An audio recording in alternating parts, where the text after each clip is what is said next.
Hi everyone, আসসালামু আলাইকুম। Welcome জানাচ্ছি আরো একটি নতুন ব্লগ ভিডিও দেখার জন্য। আশা করছি সবাই ভালো আছেন। আমি আমার পরিবার নিয়ে আলহামদুলিল্লাহ ভালো আছি। তো ভিডিওর শুরুতে আপু ভাইয়াদেরকে রিকোয়েস্ট করতেছি ভিডিওটা দেখার আগে একটি লাইক দিয়ে কিন্তু ভিডিওটা কন্টিনিউ করবেন। তো আর ভিডিওর মাঝে যদি কোনো একটা অংশ আপনার মন ছুঁয়ে যায় তাহলে আমার চ্যানেলটি সাবস্ক্রাইব করে রাখবেন।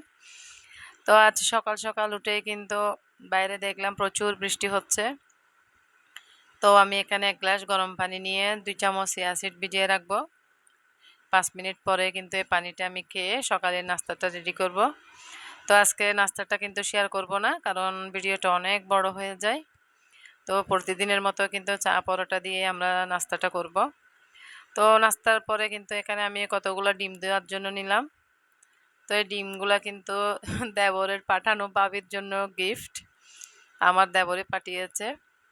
তো এমনিতেই তো ডিমের দাম বেড়ে গেছে, তার উপরে যে ফ্রি পাওয়া অনেক খুশি লাগতেছে।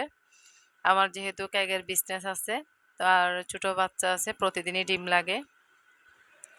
তো এদিকে আপনার ভাইয়া বাজার থেকে আসছে, ওকে পাঠিয়েছিলাম আমি শিম বিচি দিয়ে চিংড়ি মাছ দিয়ে রান্না করব। তো টমেটো আর বেগুন আনতে, তো দেখলাম কিছু আম আনলো আর টমেটো আর বেগুনও আনলো।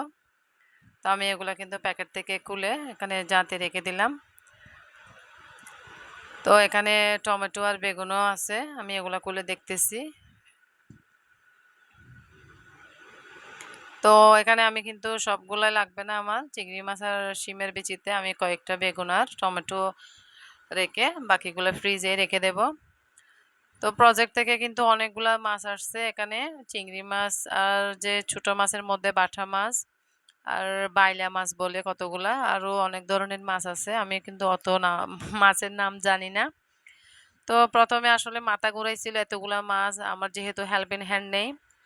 তো আপনাদের ভাইয়া কিন্তু এইসব কাজে কিন্তু আমাকে অনেক সাহায্য করে আলহামদুলিল্লাহ। তো আমাকে বললো যে তুমি ছোট মাছগুলা কাটতে শুরু করো, আর চিংড়ি মাছগুলা দেখি কি করা যায়। তো একজন হাজবেন্ডের পাশাপাশি যদি তার পরিবারের মানুষগুলো যদি মন মানসিকতা ভালো হয়, আসলে সেটা হয়ে যায় সোনায় সোহাগা। তো আমার দেবর যে ডিম পাঠিয়েছে, আসলে তারও সংসার আছে, তারও ৩টা মেয়ে একটা ছেলে, তারও কিন্তু এখানে টাউনে থাকে। তো একটা মানুষের যে ভালোবাসা সেটা কিন্তু এমনি এমনি আসে না, সেটা আসলে অর্জন করে নিতে হয়। এমনি এমনি কিন্তু কারো মনে কিন্তু জায়গা করা যায় না। তো আমি চেষ্টা করি, আমি সবসময় কিন্তু আমার বাপের বাড়ির লোকের চাইতে কিন্তু শ্বশুর বাড়ির মানুষদের কিন্তু একটু গুরুত্ব বেশি দিয়ে থাকি। তো সেটার কারণ হচ্ছে আমার যে কোনো বিপদ আপদ হোক, যে কোনো ঘরোয়া আয়োজন হোক, আসলে আমার শ্বশুরবাড়ির মানুষেরাই কিন্তু আগে থাকে। কারণ আমি মনে করি আমার যে কোনো বিপদ আপদে আমার বাপের বাড়ির মানুষেরা হয়তো ওরা ওদের মতো রেডি হয়ে আসতে অনেকটাই টাইম লেগে যাবে, যেহেতু ওরা দূরে। তো আমি শ্বশুরবাড়ির মানুষকে কিন্তু সবসময় কিন্তু আগেই রাখি। তো যেটার কারণে তারাও কিন্তু সেটার কিন্তু আমি ফিডব্যাক পাই। আমার ভাসুর, আমার দেবর বা জায়েরা আছে, আমার তো শ্বশুর শাশুড়ি নেই। তো আসলে আমরা সবাই একসাথে সবসময় যেখানে যাই কিন্তু যাওয়ার চেষ্টা করি। তো এখনো যে আমাদের হাসব্যান্ডরা ৪টা বাচ্চার বাবা হইছে, তারপরেও কিন্তু ওরা এখনো ছোট বাচ্চাদের মতো, ভাইয়েরা যখন একসাথে হয় ওদের আসলে একসাথে টিভি দেখা, একসাথে খেলা করা উঠানে, তো একসাথে যে কোনো কাজে কর্মে মানে একসাথে এটার সিদ্ধান্ত নেওয়া, আসলে এগুলো অনেক ভালো লাগে। তো তার মাঝে কিন্তু আমাদেরকেও এখানে গুরুত্ব দেওয়া হয় যে আমরা ৩টা জাত, আমাদেরও ওখানে পরামর্শটা নেয়।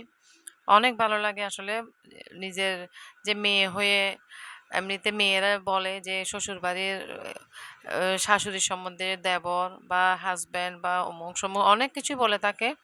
তো আসলে এগুলো না বলে নিজ নিজ জায়গা থেকে আসলে চেষ্টা করা ভালো থাকার। আমি ভালোবাসলে হয়তো ভালোবাসা পাবো এরকম। তো ভিডিওতে আমি একটা কথাই বলবো, আমি অনেক আপুদের ভিডিও দেখি, ভাইয়াদের ভিডিও দেখি, আমি কিন্তু ফুল ওয়াচ করে কিন্তু ওদের ভিডিওতে লাইক দিয়ে দিই। তো লাইকটা ওরা দেখুক বা না দেখুক, আমার একজন রব আছে, তিনি দেখতেছেন। আমি মনে করি যাই করি না কেন আমি এটার বিনিময় পাবো আল্লাহর কাছ থেকে। মানুষের যদি একটুও ভালো করতে পারি সেটার বিনিময়ে আমি আল্লাহর কাছে চাইবো। তো তো শ্বশুরবাড়ির লোকগুলোকে আমি করি এভাবে যে আমাকে করুক না করুক এটা পরে, কিন্তু আমি আমার জায়গা থেকে চেষ্টা করে যাই যে সবকিছু যেন ভালোভাবে থাকে, সবার সাথে যেন মিলেমিশে থাকতে পারি। তো আজকের ভিডিওটি কিন্তু লম্বা হয়ে যাবে, আমি আর বেশি কথা বলবো না, অনেকক্ষণ কিন্তু বকবক করছি। তো এদিকে দুপুরের খাওয়া দাওয়া করার জন্য আমি বাচ্চাদেরকে ভাত বেড়ে দিচ্ছি। আজকে গরুর মাংস রান্না করলাম, ওই যে বললাম চিংড়ি মাছ দিয়ে কিছু সবজি ছিল ওগুলাই রান্না করছি। তো আপনারা সবাই দোয়া করবেন, আর ভিডিওতে যদি ভুলে যান একটি লাইক দিয়ে দেবেন, আর চ্যানেলটি সাবস্ক্রাইব করে নেবেন। তো আশা করছি সবাই ভালো থাকবেন, নেক্সট কোনো ভিডিও নিয়ে আবারও হাজির হব। আল্লাহ হাফেজ, আসসালামু আলাইকুম।